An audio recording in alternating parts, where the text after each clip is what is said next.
Welcome, this is One Piece Live, and we're doing a One Piece chapter review of chapter 791 on mangastream.com, and the chapter title is Rubble. I didn't have time to upload my video earlier this week. This will actually be my first video review I've uploaded, so that's interesting. So I hope you enjoy that, and I can continue to do video reviews in the future.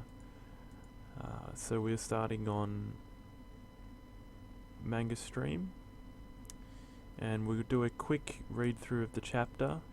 I have read this chapter on Manga Panda earlier, but I have not yet read it on Manga Stream. Okay, we'll begin on page 1. I'll do a quick read through and then we'll have a review and discussion. So that will be good. Alright, first page. Comments, nice illustration there. We see Sanji and Chopper, and they're making bread. And they're making it out of...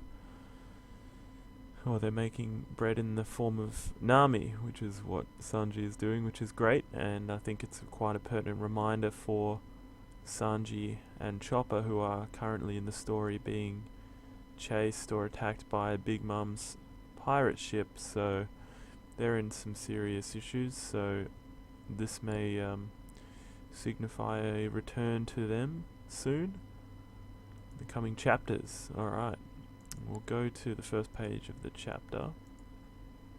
Some nice art there of Luffy. Alright, page 5. Alright, okay, Doflamingo still falling into the darkness. And crashes down the heavenly Yakasha Falls. That looks like the underground port area where the toys were. He just got smashed so hard. The citizens are shocked. Luffy's up there with his giant Gear 4th fist. He does have Haki on his legs, actually. And when he first took off, he didn't have Haki on his legs. Guess that might have just been an error. Alright, page 6. Rebecca tearing up. He did it. And Viola as well. Wow, she looks so happy. Just an absolute release of emotions there. Law still like, can't believe it. Look at him. Alright, Luffy exhaling all of that steam, all of that air that was in his muscles. It's falling to the earth. Guts is shocked. Up, sweet. Law uses his room and switches Luffy for a piece of concrete. That's great. Bam. Next page, Luffy hits the floor.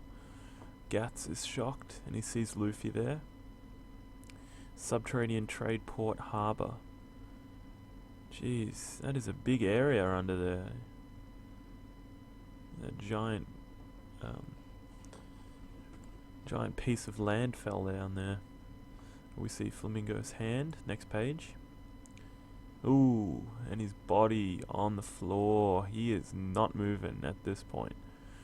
His shattered glasses hit the ground in front of him. But we will notice his eyes are shaded.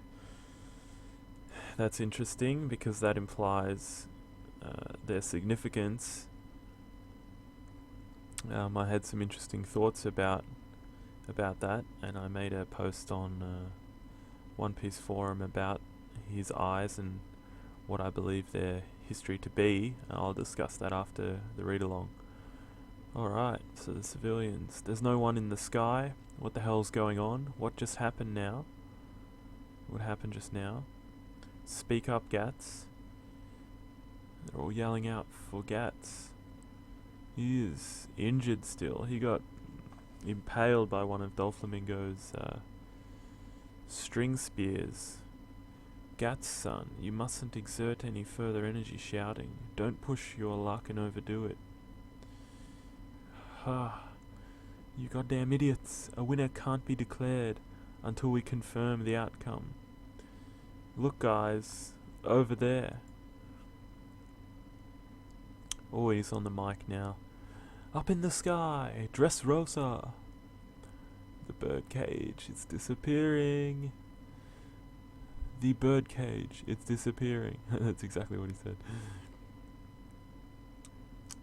Is it the birdcage that's disappearing, or is it Doflamingo's control? Ah, wow, that brings back very painful memories for those guys. Remember, people, the pirates have been down there for 10 years. Some of them for 10 years, where every single person they've known in their life has completely forgotten about their entire existence, and they're forced to work as slaves, obeying what Sugar has told them and the orders of the family. That is a horrible existence. Flamingo has so much to answer for. Page 10. Heave ho, Bartolomeo. Push! Oh, they knock it straight over. Everyone's fallen. Zorro, once more. Him too, with Kinemon and Kanjuro. And Fujitora senses it and doesn't look like a fool. Just sheaths his sword. He noticed with his haki he was paying attention. Not to blame Zorro, he was giving his all to push the birdcage. But when you get to... Seems like at the Admiral level, it's like you don't really stop being aware at any time. It's not a good idea. Otherwise you'll get squatted. Just kidding. Even though apparently Whitebeard was meant to be able to block that in the past, even if it was at that point blank range. Alright, so we got the little Tontatas pushing. Alright, next page, page 11. Alright, so the factory is now actually moving when they push it. So the factory, huh? What? Frankie, some Marines were helping out. King Riku, the birdcage. Alright, page 12. Zorro, ha! The strings are disappearing. Oh, then this means Luffy Dono has finally... so it must be in Kinemon saying that. Is the land beyond the cage the ruins of a town, or is it a land controlled by no one? A land of freedom. The birdcage has disappeared. Wow, look at that scenery there.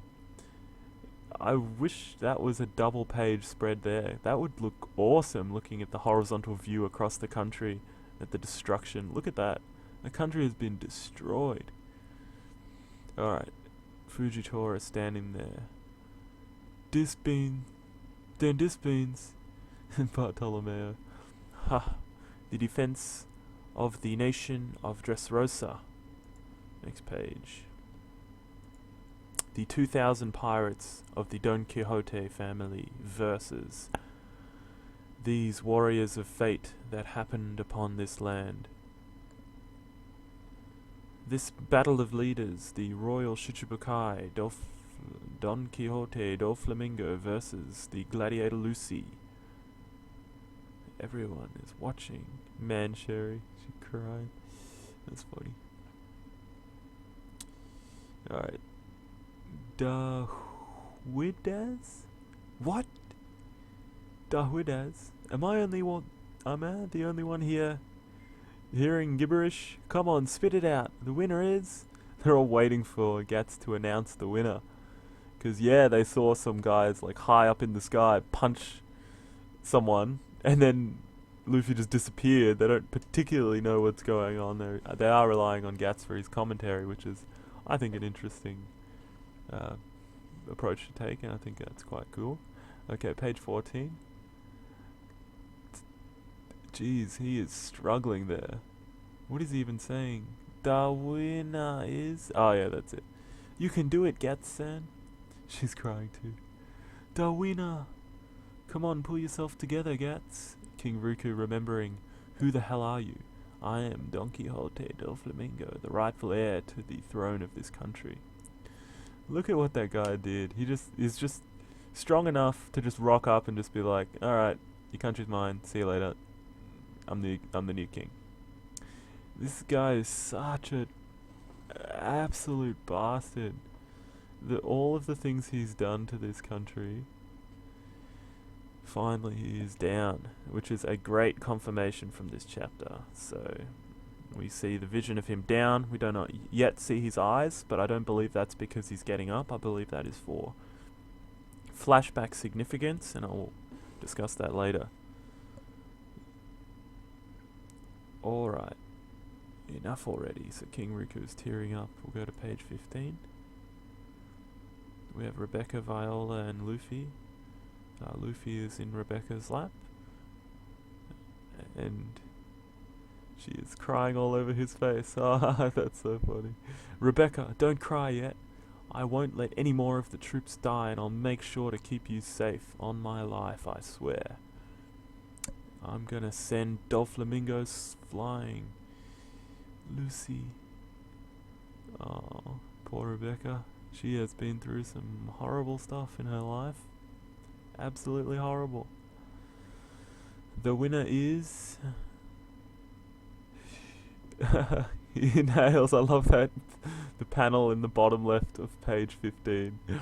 That's a pretty epic panel. That would make a good forum avatar. Alright, page 16. Lucy! Everyone. The guy already has a Lucy t-shirt. Just get on the bandwagon. It's a bit of a... oh my god, Gats just lets it all out. All of the emotion. You actually freaking did it! Ah, Bartolomeo! You really did it! I'm sure that's probably what he said, something like that. Please, Bartolomeo, join the crew. Please, I invite you. Your skills are so useful to the crew. It's like having a Diamond Jozu. It's just like when someone throws some crazy attack and then he just pops up his barrier to block it and he's all cool like. That's awesome. That's an asset that you'd want in a crew that's coming up against the big guns. I really like Bartolomeo. Alright, we've got Robin with Leo crying there in a comfortable spot with Hack and Usopp, Zoro, Kinemon, and Kanjuro with the bird, and Zoro, and Frankie and the Tontatters. Nice. Everyone is just happy. Everyone is releasing this incredible output of emotion. Alright, page 17. Even toys have things they wish to protect. That's right, Frankie. You remember that. The toy soldier, Frankie was working with him that whole time. These eyes, these tin eyes, may be unable to shed tears. However, the commander battled for 10 long years all by his lonesome. Was a different flashback there. Yeah, Kairos, oh my god. That is so horrible. He's been trying to save this country for 10 years. Oh, he is one of them. The people who've been... oh, yeah. Ever since the Doflamingo came 10 years ago, he's been a toy. Oh my god, his wife died. He's lost his king, he lost his country. Forced to be a toy. Wasn't even remembered by his wife as she died in front of him. And his daughter grew up without even knowing who he was, and he had to train her to fight his beautiful princess daughter. That's the thing that people like give Rebecca so much criticism for. She's a reluctant fighter. She doesn't want to injure people. She doesn't have the fighting by nature instinct that a lot of these One Piece characters have. And it's perfectly acceptable to have characters who aren't as strong as the main characters in the story. People feel like when people aren't one-shotting people, or that just the fact that people are weak. People are gonna be weak no matter what. The crew are considerably strong, and Luffy especially.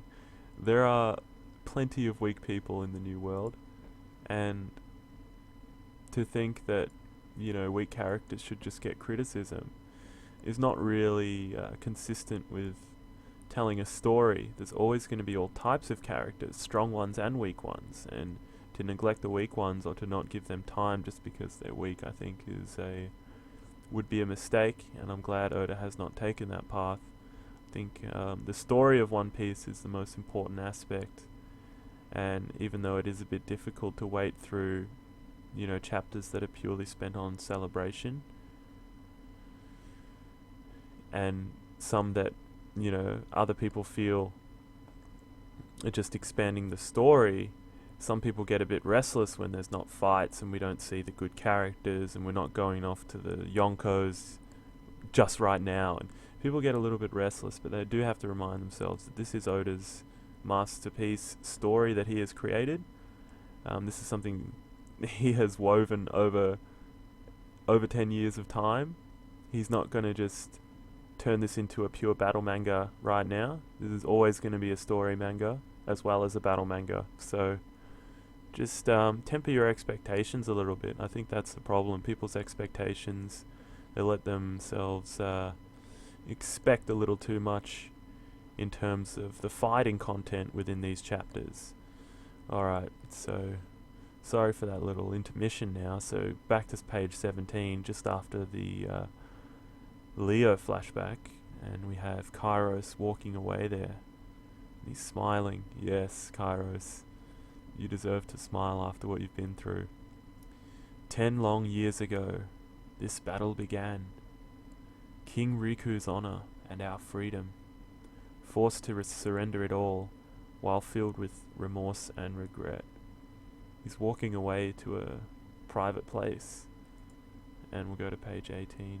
The citizens are jumping up and down. Kairos, hand on the forehead.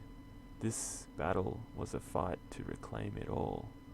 Oh wow, and he just erupts. This is like a guy who's... He won 1,000 victories in the Colosseum. He got his leg chopped off, and then he still basically one-shotted Diamante.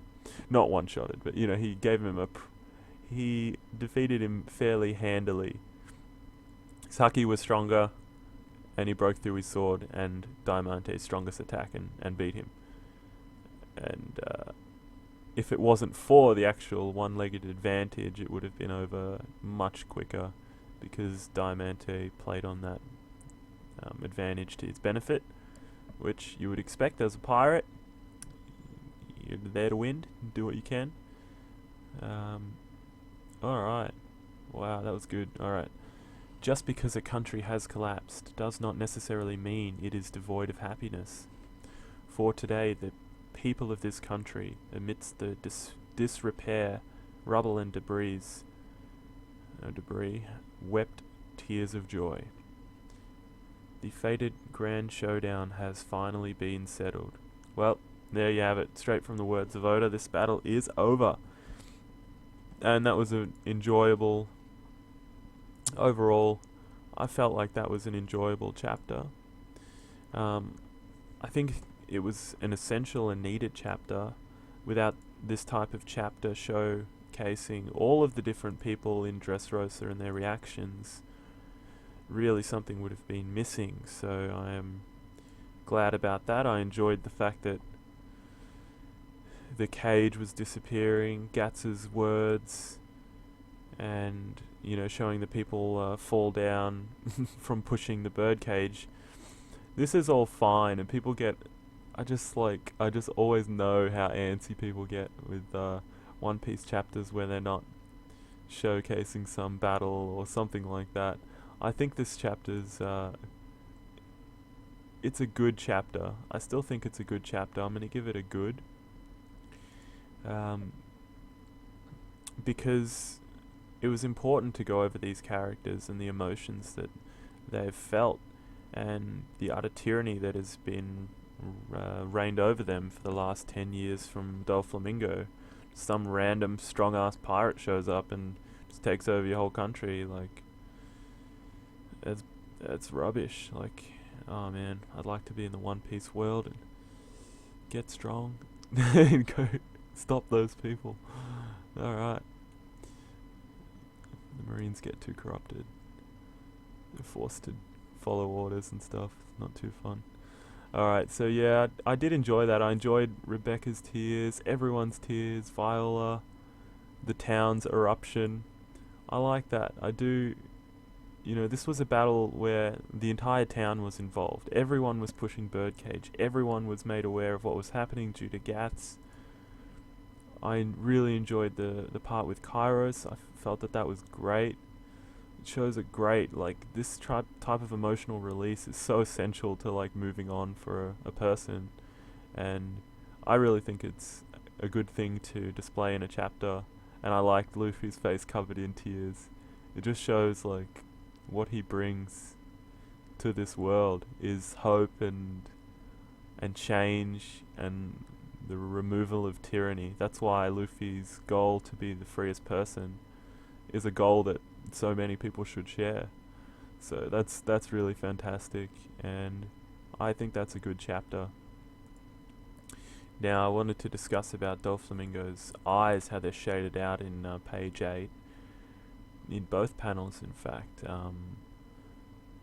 Doflamingo, we've seen some of his backstory. He killed his father,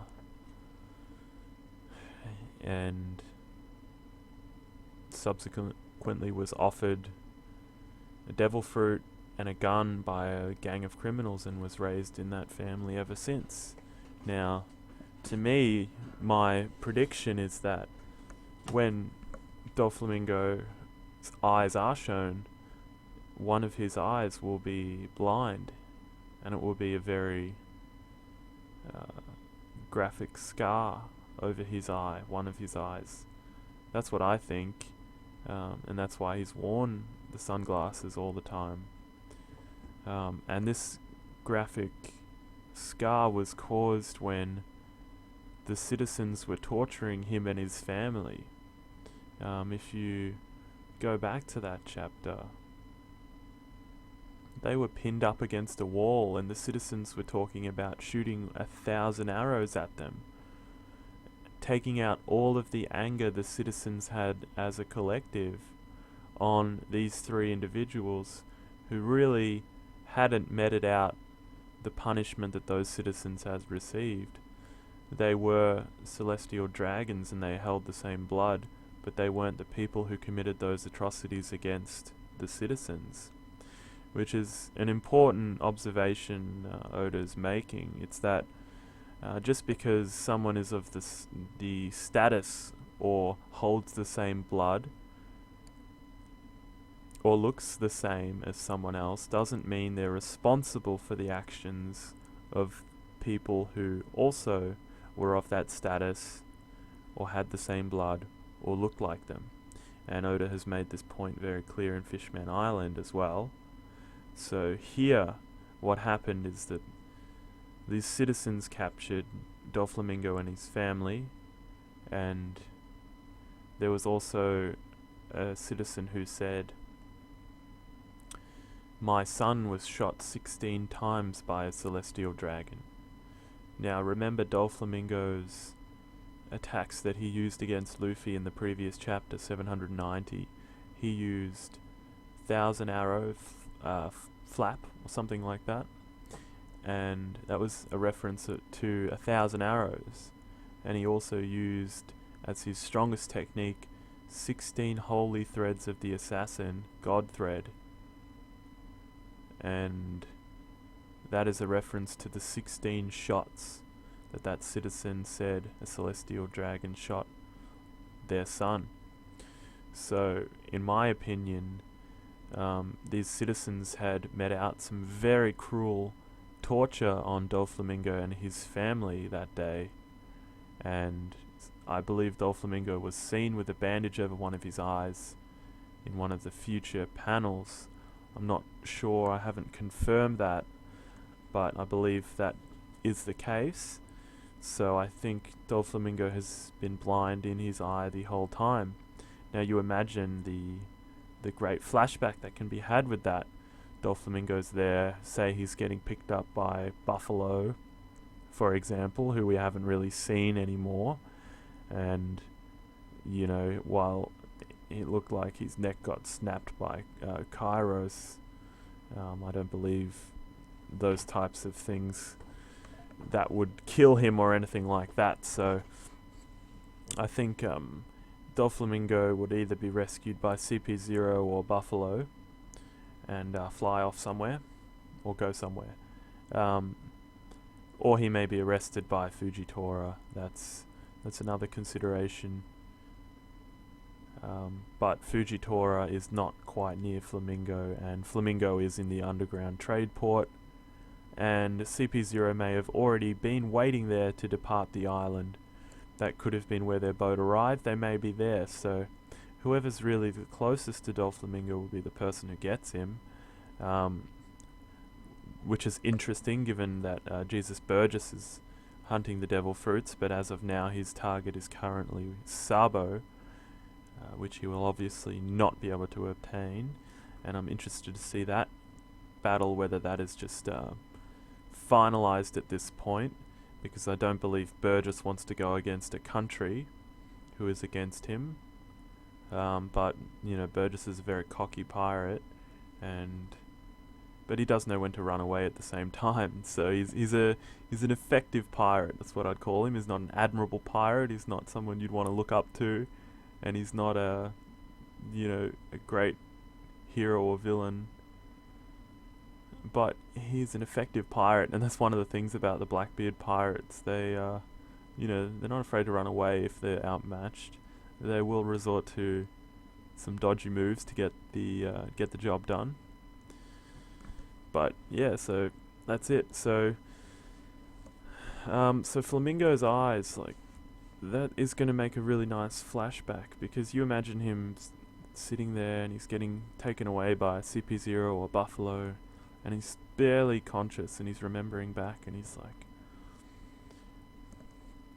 just screaming at the people as he's like pinned down and they're like torturing him and cutting him. He's like, "You filthy animals, you filthy animals." It's like, my dad was wrong. You are all filthy animals. You're nothing. You're worthless. Remember, he was born as a noble, in a noble family. You can't blame a child born in that type of status to not adopt the morals, the principles, and the practices of that status. We know that bratty children among celestial dragons is a commonality, especially when told about how pure and noble they are and how much power and everything they have. So then Flamingo's father decides to subject them to citizens, and Flamingo's father doesn't think at the time anything will come about of this, but this leads them to being horrendously tortured. It leads to the blinding of Doflamingo in one of his eyes, and a very, very cruel treatment by the citizens who were blaming those three individuals for the actions that someone else in their bloodline had done, which is not acceptable. And these citizens do that because of the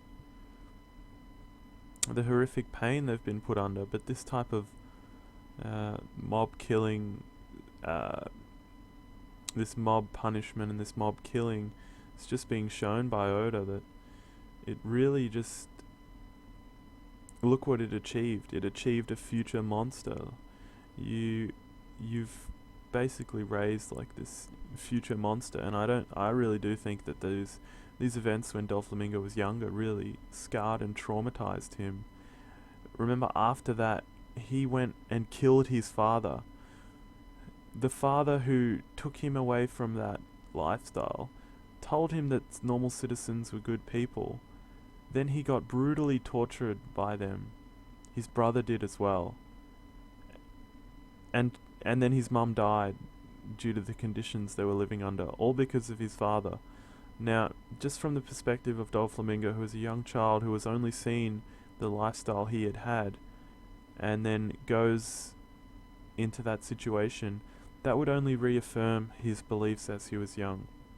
And then being surrounded by a criminal organization that tells you that you're superior to everyone, of course that's it's going to result in that type of attitude and that demeanor. So not a surprise where Flamingo has got his craziness from, and I do believe there's some really nice potential for some flashback there, and I do think that event really traumatized Doflamingo, and I would love to see some emotion from him, something different from when you're smiling because you're so angry, eventually one day, like, the cause of your anger will get released, or it'll come to the surface. And I think Luffy defeating people is a great catalyst to those types of character changes in the villains that he encounters. Flamingo believes he is above everyone, and he just got put below the floor, below everyone. He'd lost everything, and that's totally necessary for a character like him. And I really do hope that he doesn't die, especially not just to introduce Kaido. I mean, it's not a great feat strength for Kaido to kill a weakened like Flamingo in the state that he is. A citizen could walk up and cut him with a knife and kill him. It's not like, oh, Kaido appears and kills Flamingo. It wouldn't really impress me in any way, and I believe Kaido should be reserved for something more interesting. I hope he has some ties or something to Wano. That could be interesting. I want Flamingo to continue on, and I want him to. I think there's room for change in his character after this defeat, and otherwise, I think he should be arrested by Fujitora, which I think that is what Fujitora will be aiming for, is to arrest Flamingo. I think the fall of a Shichibukai who has done this is, well, he'd probably get executed then, unless his ties with the Celestial Dragons would allow him to escape an execution. I'm not really sure what's in store for Doflamingo. I would like his character to stay alive, because I feel like with some really interesting flashbacks, there's significance why his eyes were hidden. Maybe that one or both of his eyes are blind, and I really am looking forward to that character exploration in that flashback, and I think that's still to come. And I still think we have maybe 4 or 5, maybe 3 or 4 chapters before we fully depart Dressrosa. I'm not sure if we'll have the obligatory feast and celebration from Luffy and the crew, given that Sanji is in trouble with Big Mom's ship. Now, one thing to note is that as the bird cage was acting as a large Faraday cage, none of the Dendenmushi signals were getting through. So now, if Sanji and Chopper and Nami on the ship can contact Luffy and the others here, we might get an update in the coming chapter about what's going on with the Sunny. We finally may switch back to Sanji, and man, I love Sanji so much. My favorite kick is the anti-mana kick course that he did on the crocodile in Crocodile's Palace in the anime version. That looks so sick. I'd love to see him do like a Hell's Memories anti-mana kick course and just finish off a really, really strong opponent with that move, because that is like his strongest attack, and I really want to see it. I was so upset with his like showing against Flamingo, but that's just his strength at this point. You can't question it. Flamingo is an absolute monster. Like, he's just a monster to so many characters. He would just murk so many characters. He murked basically a full health Smoker, because Smoker had been eating Sanji's revitalization soup, and he'd fought against Law. He fought against Virgo. I wouldn't say Smoker was full health, but he got basically defeated in a very, very short amount of time. Flamingo was there, and in the next panel there was like blood flying. Flamingo is a very, very strong character. Actually, considering that Luffy in his normal state was able to block a lot of Flamingo's attacks, I do think that if Smoker had a bit more energy, he would have fared a bit better. But guys like Smoker just dropped to Flamingo's power, and Flamingo hadn't needed to resort to his awakening. So Flamingo's a very, very powerful character. I think he can fight against admirals quite easily, and he is in the admiral tier. Look at what he can do. People get a little bit crazy when they talk about admirals and admiral tiers and who's of this level. People like to exaggerate certain feats of admirals, and admirals are very, very strong, but just look at their feats, and we prefer that type of discussion rather than this reputation based discussion, or just like, oh, he's so strong because he is. Just look at how Flamingo moved around. He has excellent maneuverability in his in the sky. He has excellent observation haki. He can do a full bird cage. He could have done that over Marineford if he wanted to. And he can fight at full strength still with awakened strings and turn everything into strings. And these strings are haki coded. Yeah, like, you're an admiral, yep, you're gonna like do your sick ice attack or whatever, and it's gonna, block a lot of this stuff. But you will need to dodge those strings, and you will need to block those strings and get out of those strings. And that is a difficult, that takes quite a lot of power from you as a character to be able to deal with Flamingo's awakened strings. And I do believe that admirals have that power, but I would put Flamingo at just below admiral level. Because I don't believe he could defeat an admiral. But he believed, he was cocky as hell. Flamingo was not scared of Aokiji, and Flamingo was not scared of Fujitora. Whether these characters can beat him or not, Flamingo is not going to get one-shotted.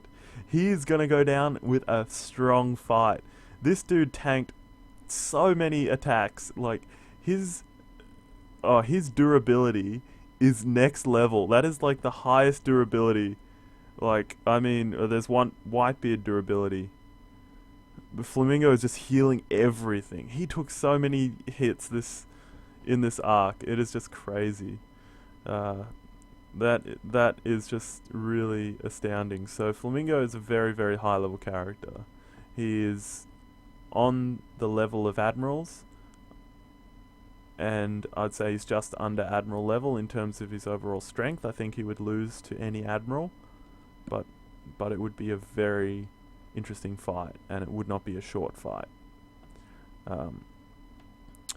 In the same respect, I believe that Luffy is at the same tier now. He's just under admiral level. Now, I think that Luffy cannot defeat an admiral at this point. Look at his time limit that he had on the Gear 4th. But his Gear 4th is outstanding. Now, in terms of feats, in terms of looking, the only time we've really seen admirals fight is at Sabaody, which is Kizaru, and at the Marineford War. We see Aokiji tussling with Jozu. Various characters tussling with admirals at various points. We didn't really see that much from them. We don't know how they'd react to like Gear 4th level speed. Remember, Luffy can just fly now. He can just fly in Geppo anywhere he wants. He can make his fists like turn and change and hit, so he always hits you. He is so fast now that he can totally outclass Flamingo in every way when he's in Gear 4th. When Flamingo tried to land a 5-string cutting attack, Luffy blocked it as if it was nothing. So Luffy's Gear 4th gives him an incredible power-up, and I believe, let's say, for example, Luffy and one of these admirals actually fought. If Luffy knocked one of these guys with a Kong gun, yeah, that's not going to feel too great on them. They're going to get up, of course, but that's going to bring up some blood. That's going to put a serious hit on one of these guys. I doubt these guys get hit very much. That's the thing. These admirals, like, they probably don't get hit very much. And if one of them gets hit by a King Kong gun, I don't know how many of those an admiral can handle getting hit by those. That is an incredibly impressive attack. Remember what it did with the rubble. It split a city in half and raise it into the air just by the force of the impact from the person Luffy hit. Luffy didn't hit the ground. Luffy hit Flamingo, destroyed his strongest attack, and then his body hit the ground with that force. So yeah, Luffy has taken a massive strength upgrade. He has taken a huge upgrade, and I believe he is now, without question, he can tangle with Yonko and Admirals. Will he win? Probably not at this point. But is he going to get murked? Hell no. No way. There's no way. Gear 4th is plenty strong enough to at least fight one of these guys. To at least attempt to fight one of these guys. I'll be very surprised if it's otherwise.